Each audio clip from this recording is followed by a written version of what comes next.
will be reading John 21, verses 15 through 25 out of the ESV. When they had finished breakfast, Jesus said to Simon Peter, "Simon, son of John, do you love me more than these?" He said to him, "Yes, Lord, you know that I love you." He said to him, "Feed my lambs." And he said to him a second time, "Simon, son of John, do you love me?" He said to him, "Yes, Lord, you know that I love you." He said to him, "Tend my sheep." He said to him the third time, "Simon, son of John, do you love me?" Peter was grieved because he said to him the third time, "Do you love me?" And he said to him, "Lord, you know everything. You know that I love you." Jesus said to him, "Feed my sheep. Truly, truly, I say to you, when you were young, you used to dress yourself and walk wherever you wanted. But now that you are old, you will stretch out your hands and another will dress you, and you carry you where you do not want to go." This he said to show by what kind of death he was to glorify God. After saying this, he said to him, "Follow me." Peter turned and saw the disciple whom Jesus loved following them. The one who had also leaned back against him during the supper had said, "Lord, who is it that is going to betray you?" When Peter saw him, he said to Jesus, "Lord, what about this man?" Jesus said to him, "If it is my will that he remain until I come, what is that to you? You follow me." Saying this, so the saying spread abroad among the brothers that this disciple was not to die yet. Jesus did not say to him that he was not to die, but if it is my will that he remain until I come, what is that to you? This disciple who is bearing witness about these things and who has written these things, and we know that his testimony is true. Now there was also many other things that Jesus did, were every one of them to be written. I suppose that the world itself could not contain the books that would be written. Okay, that's it. Thank you very much, Titan. That was a lengthy scripture reading, I know, for you. I wanted to start in verse 1, in fact, and get the entire chapter, but good job in reading that. If you notice, the auditorium looks a little bit different this morning. If you just squint your eyes ever so slightly, you can place yourself in maybe Caesarea or Philippi in a theater, as we are going to have Roll the Gospel Chariot as our VBS theme. We have the decorations that are all around the hallways, the road to Gaza. The Ethiopian eunuch is the story on the first day. The second day is Cornelius' house. That's what you came through whenever you went through the foyer there.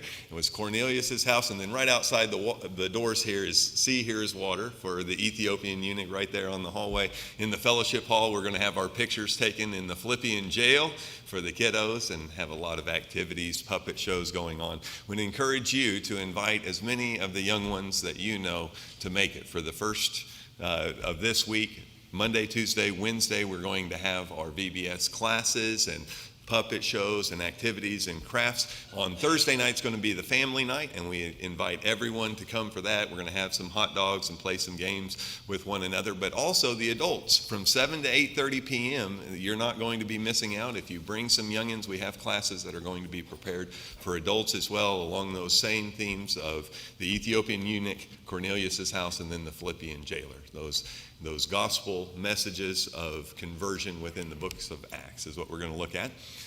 This passage that we had read is a very important conversation that is taking place between Jesus and his apostle Peter here in John chapter 21. Shortly before Jesus' ascension, there at the very end of Jesus' earthly walk, and hopefully at the very beginning of the evangelism and the ministry of the apostles, what about John? Is what Peter says there within that verse in chapter 1. What about this guy, John? Several years back there was that movie, What About Bob? You remember that one? What about John? Peter is focused upon his fellow disciple, his fellow apostle. Do you feel like you work too hard sometimes, that perhaps you don't get all the credit that you deserve? Do you think that you do not deserve, or that you do not get the breaks that somebody else has? Maybe you've even asked yourself the question, why do they have it easy? Why is it that it seems that everything just seems to go right for them? Why me? Why does it seem like I am the one that has to experience the hardships and the trials and the disappointments? Why me? I think we've all been there, haven't we? We can all relate to such a question as why me? But this is what we're going to look at. And I want you for just a moment to look at three areas of your life, okay? The past, the present, and then the future. And when you look at the past, if you look at it with this question of if only, right? If only I would have got that education, or if only I would have made a different choice, if only my career path would have been this instead of that, if only I would have gotten that certain promotion or been able to make this move or been able to go to that location, then what kind of attitude did I have in life if I question everything of if only? Well, I'm not very content, am I? Now, I don't think that it's wrong for us to examine ourselves. And in fact, we are charged to do exactly that within the scriptures. But if I would change everything about myself, then I would probably change where I was born, or when I was born, or to whom I was born, or the way in which I was born, right? If I had my druthers, things would be different for me. What does that say about us? Even in moments of stress, we can slip into that kind of mindset. Now think about the present. Are you content? Are you happy? Are you joyful? Do you appreciate those things that you have? Or is your mind intent on always obtaining or accumulating more, always looking around the corner, the very next corner, never satisfied with where you're at right now? Maybe you're like that boy that made the team, but yet isn't getting enough playing time, and so he sticks real close to the coach, on the bench, and he's like, "Coach, put me in." I mean, who likes to ride the bench, right? Well, or maybe you've gotten a position out there on the field, and it's defense, but you want to play offense, right? I want to be the quarterback. I want to be the running back. I want to be anything except what I am, and we can have that attitude, can't we, about the present of our life. And then think about your future. Are you headed right? And I think that this is where it is crucial, is what are you living for? And for whom are you living for? But what are we living for in general? Am I afraid then that life is not going to turn out like I wanted it to? That I am not going to be the success that I had always hoped that I would be? Whenever I look to the future, do I always see it with dark and clouded and gloomy, and I just can't see my way very clear? And at night, I toss and I turn on my bed because I have anxiety about those things that are going to come tomorrow. The reason I want us to look at the first verse of chapter 21 is because of the context of what's going on. This is an incident that takes place with basically 8 people. You have Jesus, and then you have 7 of Jesus's apostles. And this is unique because it is at the very end of Jesus's walk. He is already resurrected from the dead. He is yet to ascend. He is just about to do so. And as I said earlier, hopefully this is at the beginning of the apostles' ministry. If you want to look and see in verse 2, it gives you, there are 7 disciples that are there. You have Simon Peter, Thomas, who is called Didymus, or the twin, Nathanael, the sons of Zebedee, that's 2, and then you have 2 other disciples. And so you have these 7 disciples here at the very end of Jesus' ministry, after his resurrection, and they have this confab together to see how is it that we are going to evangelize the world, right? Nope. What happens with these 7? Peter stands up and he says, "I'm going fishing." The rest of them say, "Hey, that sounds like a good idea. I'm with you." And off they go, and they are fishing. The problem is that they are supposed to be about Jesus' business. That's why Jesus comes walking along the seashore. And I believe that that's why God didn't allow them to catch any fish all night. Not that I think is a judgment upon us whenever we go out fishing, that we don't catch any fish, that is actually intentional on God's part. But I think here, with this situation, this is intentional on God's part, because Peter and James and John and Andrew have all gone back to what they know. They left those nets 3.5 years ago in order to follow Christ. They left those, remember? But now, whenever things are a little bit confusing for them, whenever they don't know what the future holds, whenever they begin to question whether God's plans are really what is right for them, what do? They decide on their own, we better just go back to doing what we know how to do. And so they're back to fishing. And of course, we know that they're not fishing with a pole or trolling with the lines. They have nets within their hands, and they have fished all night, and they haven't caught any fish. And Jesus shows up, and he's walking along the seashore. He's about 100 yards out. And as he's walking along, he cries out to them, and it's more of a statement than a question, really. Men, have you not caught any fish? Jesus knows exactly what type of luck that they have been having all night long.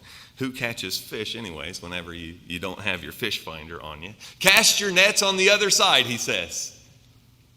And they cast their nets on the other side. And it's only after they begin to try to pull in those nets, and they're not breaking. They're so full of fishes, it indicates there's 153 fish, big fish, that are in these boats. And they start pulling them in, and it's only after that those nets aren't breaking and they're getting them to the shore that Peter realizes, it dawns upon him, that's Jesus. And so he's not worried about fishing anymore. He dives into the sea, and he's swimming to Jesus first. And as they get to the seashore, this scene, it's so comforting, isn't it? It's so picturesque. Jesus, he's already there. He must have had some of those Kingsford charcoals that we had last night all right? Because by the time Peter gets to the shore, not only has he got a fire started, how did he do that?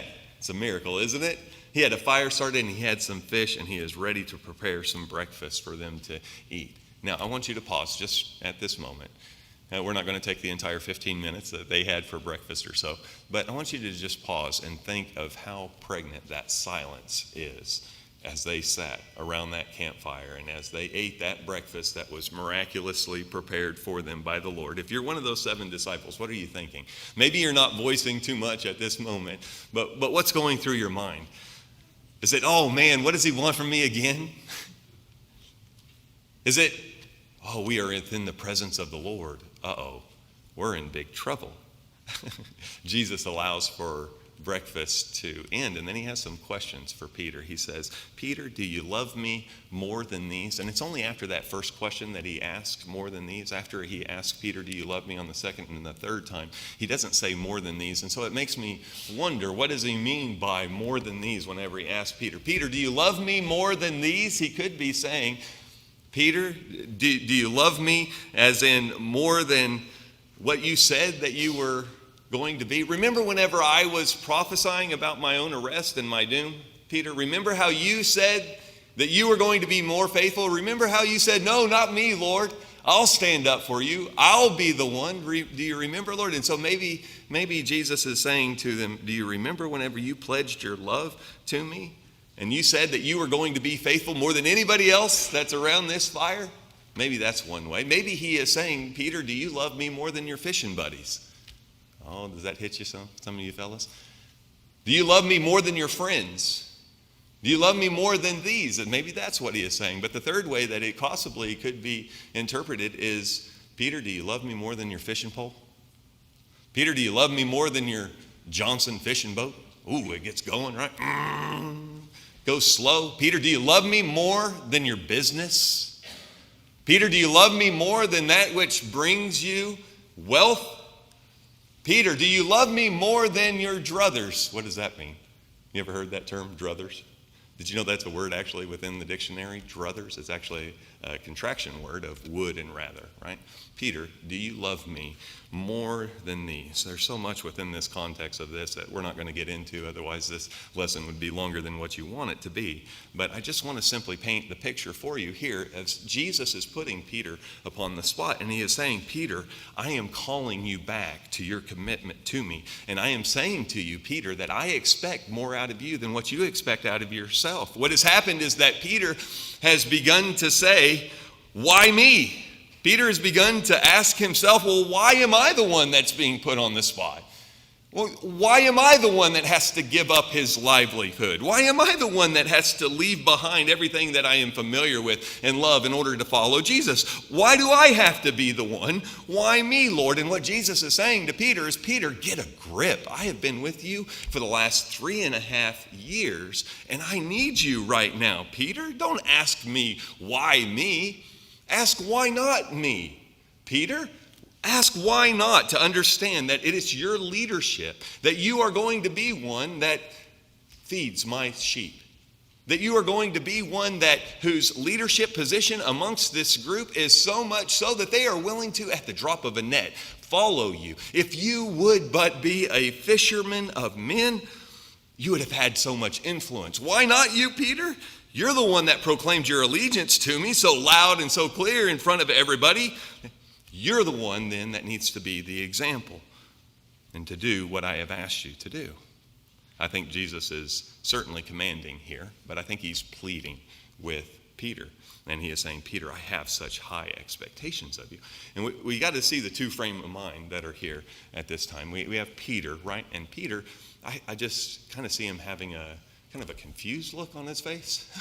Not quite understanding it yet, because Peter's human and Peter cannot see the future.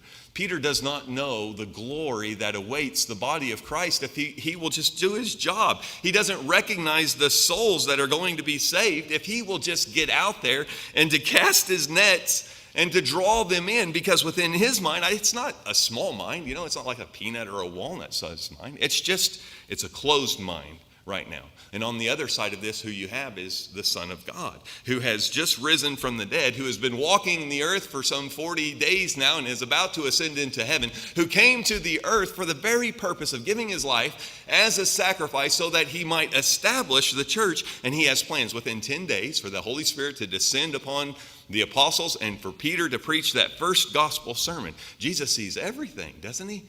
He sees all the glory. He sees so much promise. He sees all that salvation that is going to be delivered unto all. And I don't think he can contain himself. It's amazing that he sits still enough around this campfire here to feed them their bellies while he fed their mind as well. And as he talks to Peter, he says, Peter, what about John? It's almost like a pry bar getting into Peter's head sometimes. He's just like, Peter, do you love me?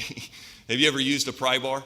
Right? You have if you've broken down a crate or if you've made a mistake in construction, you've used a pry bar, right? But it's just like, Peter, do you love me?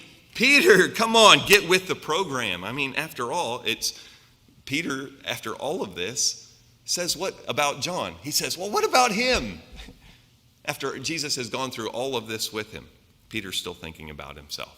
He's still thinking, why me? He still says, what's going to happen to me? He's still the number one focus within his own mind. And it's not the church, and it certainly isn't Christ. Wouldn't that be frustrating to have spent 3.5 years with these disciples, to give your life for them, and then at the very end here, you're still trying to pry them away from those things that are fleshly, those things that are carnal?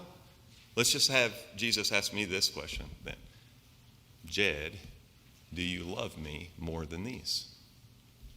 Howard, do you love me more than these? Philip, do you love me more than these? And I've got to admit, I'm so often like Peter. I'm so often like Peter. God needs more than a cattail or he almost needs a jackhammer sometimes to get into my mind. Here I am. I worry about myself all the time. Here I call out to the Lord. Why have you chosen me? Why do you have me be the one? Why can't you just leave me alone? I think that's sometimes why some people do not fully commit themselves to the Lord, because they know once they do that God's never going to leave them alone. Have you ever had that thought yourself? Boy, if I start getting involved with things, then they're going to start expecting more out of me, and I'm just going to blend in. I'm just going to become a wallflower. Nobody's even going to notice me that I am here. Listen, God has plans for each and every one of us. He has blessed us all with talents in order that we might work together in order to bring about His will. Whenever I start looking at others, whenever I start saying, well, what about John? I completely miss the point of my entire conversion. Whenever somebody else is getting the glory and I get my feelings hurt, whenever somebody else is in the spotlight and nobody recognizes those things that I have done, I'm still thinking about myself. And I'm not thinking about Christ, and I'm not thinking about his church. What about John? Oh, Peter, if I wanted him to stay until I return, what is that to you? That's almost the way I would say it to Peter, but maybe he said it a little bit more compassionately than that. But it's just like, Peter, you don't get it yet. You know, we are pretty hard on Peter, but that's what God must do with us. So oftentimes, whenever he looks down upon me, and even right now, brethren, as he says, oh, look, there's Jed. He's given that sermon. He doesn't even get it. This is a little bit of it's not really a poem, it's a saying. Look to others and be distressed. This is from one of my aunts. Look to others and be distressed. Look inside and be depressed. Look to Jesus and be at rest. Okay, let's apply that to Peter, okay? Peter, listen up. Look to John, be distressed. Look at what God is calling you to do and be depressed. Look to Jesus and be at rest. You know, the title of this lesson is Why Me? 2 years ago, Willie has the exact same title of a lesson, and he referenced Chris Christopherson's song within that. And I cannot find a better example than that song. If you don't know who Chris Christopherson is, that's fine. But let me read you these lyrics of Why Me? Why me, Lord? And it's not in the context that we have been talking about whatsoever. Because whenever he says, why me, Lord? What have I ever done to deserve even one of the pleasures that I've known? Tell me, Lord, if you think that there's a way that I can try and repay all that I have taken from you. What's that message about? That's a message that's calling out to the Lord of, wow, you have blessed me so richly, and I don't understand why, but I do know that I am to honor you and to give you glory. He says, maybe, Lord, I can show somebody else what I've been through myself on the way back to you. Lord, help me, Jesus. I've wasted it. And it really is a beautiful message. And it's what we need to take upon ourselves, and not a why me, Lord, but why not me? And why shouldn't God expect obedience out of his children?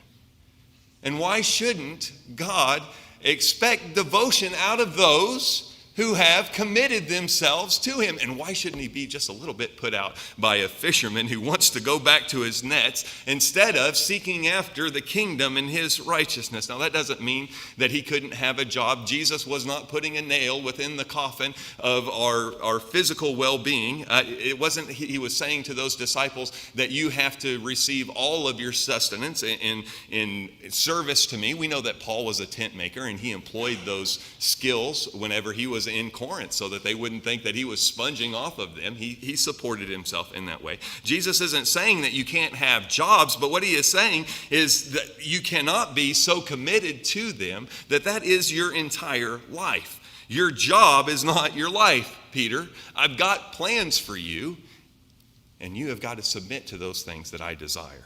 Do you really love me more than these? Then tend my sheep. Somewhere along the way, Peter got it, didn't he? Somewhere along the way, because Peter preaches that first gospel sermon. And at the end of his life, as he is writing the letters unto the church, he says to those elders, by way of example, he says, do not be domineering over the flock, but shepherd them as being examples to the flock. And whenever the great shepherd returns, you shall receive your reward. Do you see it? The pry bar drops to the floor. The mind is open, and the Spirit of God is able to indwell within. Why me, Lord? No. Why not me? As Isaiah realized in Isaiah chapter 6 in his calling that he was a spiritual leper and that he lived amongst spiritually diseased people, and that seraphim came down with a coal and touched his lips, and that cry came out of the Lord's, who shall go for us? Isaiah says, here am I. Send me. That should be our call. Have you given yourself over to the Lord? Have you been baptized into his blood? Have you begun after that conversion to begin to think about yourself? Seek ye first the kingdom and his righteousness, as we stand and as we sing.